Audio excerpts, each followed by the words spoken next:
Keletą dar žodžių apie vis tik tą diržų susiveržimą. Pats minėjote, kad daug kalbos, tai kuriuose srityse, nes paprastas rinkėjas, paprastas Lietuvos gyventojas niekaip nesuvokia to antikrizinio plano. Na, antikrizinis planas tai yra kiekviena vyriausybė ateinanti turi tam tikrą planą, kaip elgtis vienoje ar kitoje situacijoje. Ir kada dabartinė vyriausybė, Andriaus Kubiliaus vyriausybė, labai daug kalbėjusi apie taupymą, vykdo visai priešingą politiką, kada buvo žadėję mažinti mokesčių naštą, kas yra labai svarbu, reiškia, ypač sunkios ekonominės situacijos metu daroma priešingai, mokesčiai yra didinami, tai galime matyti, kokį tai sukėlė efektą. Na, pakėlė akcizą kurui, pakėlė akcizą alkoholiniam gėrimam. Prekyba iškart smuko 2/3. Tai rodo, kad biudžetas nesurinks apie 90 milijonų litų per mėnesį. Tai per metus susidaro apie 1 milijardas litų. Tai ne visada mokesčių didinimas ar duoda teigiamą efektą. Reikia, aišku, žiūrėti bendrai situaciją, kaip sureaguosi tai žmonės ir koks tai bus, kokią tuos galutinę naudą. Nes, kaip sakoma, buhalteriškai ant popieriaus pasidėjus skaičiuotuvą labai yra patogu. Pridėjai kelis procentus ir lyg tai turėtų užaugti, bet gyvenime tai yra visiškai kiti veiksniai.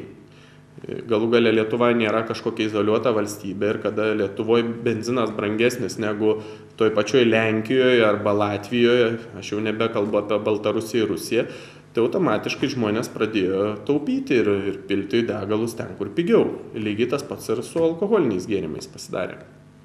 Ta pati situacija. Na ir pažiūrėkime, kas vyksta Europos valstybėse ir kas vyksta pas mus. Didžioji dalis Europos valstybių sumažino pridėtinės vertės mokestį, mes atvirkščiai jį padidinom.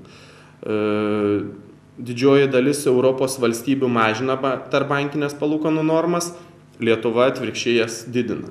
Tai aš atsimenu netgi iš mikroekonomikos pradžiamokslio, kuriame buvo parašyta, kad padidinus palūkanų normą, tai sumažėja vartojimas. Tai yra natūralu, nes žmonės pradeda daugiau taupyti, pinigai gauna didesnę vertę. Tai manau, kad arba vyriausybės nariai neskaitė šitų pradžiamokslių, arba iš tiesų jie vadovaujasi kažkokią kitokią teoriją, nes labai keista, kodėl būtent sunkmečio metu yra didinami mokesčiai ir yra tiesiog, gal taip pasakysiu liaudiškai, smaugiamas eilinis vartotojas. O iš tiesų mokesčiai tai yra tam tikras susitarimas tarp gyventojų ir valdžios, nes netgi ir senais laikais ir karaliai negalėdavo paimti iš žmonių daugiau mokesčių, negu jie galėdavo mokėti. Nes priešingų atveju, jeigu žmogus sumokės daugiau negu kad jis uždirbs, jis pažiūrės, kad jam aplamai neapsimoka dirbti, neapsimoka mokėti tų mokesčių. Taigi tas besaikis mokesčių kėlimas priveda ir prie tokių situacijų, kada biudžetas gali nesurinkti daugiau negu prieš tai buvusios situacijos. Kokia bet būtų situacija šiandien liūdna Lietuvoje, bet mes vis dažniau pradedam kalbėti apie prezidento rinkimus ir aišku į rinkimus į Europarlamentą. Tai matyti Seime taip pat yra kalbų, gal kokių naujienų įdomesnių galite pateikti? Na, iš tiesų naujienų turbūt kažkokių naujesnių, negu kad žmonės gali pasiskaityti interneto portaluose ar netgi laikraščiuose ir išgirsti per televiziją, aš nepateiksiu.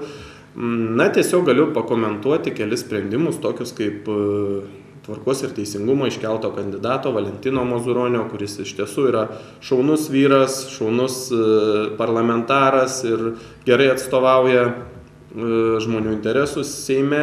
Ir man iš tiesų yra malonu, kad jisai šiaulietis, kad turėsime tikrą kandidatą šiaulietį, nes prieš tai buvęs prezidentas lyg ir šiaulietis buvo, lyg ir deklaravo, kad jis šiaulietis ir netgi šlepetes buvo palikę Šiauliuose, žinom tą garsią istoriją, tačiau pažiūrėkim, kiek kartų per metus jis atvažiuoja į Šiaulius ir kiek dėmesio skiria Šiauliam.